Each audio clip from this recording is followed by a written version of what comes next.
আজকেও কিন্তু আমরা শুনানিতে অংশ নিতে পারিনি। ঠিক দলের এবং তাদের সমর্থিত আইনজীবীদেরকে দিয়ে শুনানিগুলো করানো হচ্ছিল বারবার। তার পরিপ্রেক্ষিতে যখন জাতীয় নাগরিক পার্টি এনসিপির যুগ্ম মুখ্য সংগঠক দক্ষিণাঞ্চলের মোহাম্মদ আতাউল্লাহ যখন শুনানিতে করতে চান তাকেও বাধা দেওয়া হয়। আজকেও কিন্তু আমরা শুনানিতে অংশ নিতে পারিনি।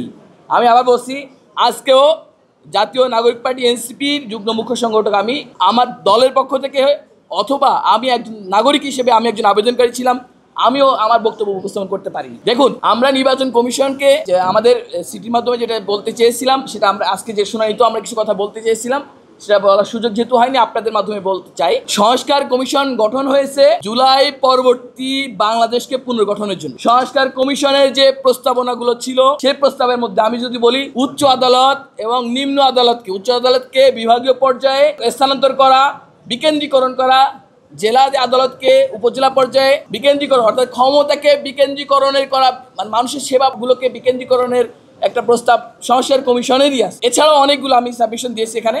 এখন মূল যে বিষয়টি দেখেন, আমি বিগত বছরগুলোতে বিগত ফ্যাসিস্ট আমলে আমি আমার নিজের এলাকায় গিয়ে ভোটার হব, সেই সুযোগটুকু আমি পাইনি। নির্বাচন কমিশন বলছে ওই এলাকায় ভোটার সংখ্যা কম। আমি বলছি আমার মতো হাজার হাজার মানুষ আছে যারা ওই ফ্যাসিস্ট আমলে, যে আপনারা জানেন যে বাগেরহাট 1 এবং 2 আসন ছিল শেখ হেলাল এবং শেখ তন্ময়ের সংসদীয় আসন। সুতরাং আমরা ওই অধিকারটুকু আমাদের ছিল না যে ভিন্ন রাজনৈতিক মতবাদের কারণে আমরা এলাকায় গিয়ে আমাদের সাংবিধানিক অধিকার ভোটার হবো, সেটুকু আমাদের আসলে ছিল না। তা আমি নিজেও কিন্তু ঢাকায় আমি ভোটার হয়েছি। ভোটার হিসাবকে কেন্দ্র করে তারা যে সিদ্ধান্ত নিয়েছে, এটা একটা মানে কোনোভাবেই এই সিদ্ধান্তটা যৌক্তিক হতে পারে না। এবং এখনো পর্যন্ত নির্বাচন কমিশন ওই এলাকার মানুষের সাথে কোনো ধরনের শুনানি না করে একটা খসড়া সিদ্ধান্ত নিয়েছে। যেটা আরেকটা বিষয় আমরা এখানে যুক্ত করার কথা বলেছি, যে ক্ষমতা বিকেন্দ্রীকরণের ক্ষেত্রে আপনি যদি শহরকে ক্ষমতার কেন্দ্রবিন্দু করতে চান, তাহলে আমাদের আসলে কোনো আপত্তি নাই। কিন্তু কথা ছিল এই ক্ষমতায় বিকেন্দ্রীকরণ হবে এবং আমাদের গ্রামীণ অঞ্চলগুলো আছে, সেই অঞ্চলগুলো ডেভেলপ হবে, শিক্ষা, অর্থনীতি,